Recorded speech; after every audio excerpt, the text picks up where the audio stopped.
E aí, galera? Teacher Leandrinho na área. Hoje vamos destravar uma expressão super nossa.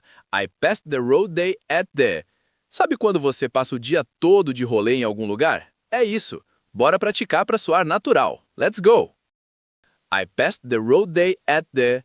I passed the road day at the. I passed the road day at the é o nosso passei o dia de rolê em. É uma forma bem brasileira e informal de dizer I spent the day at. I passed the road day at the store.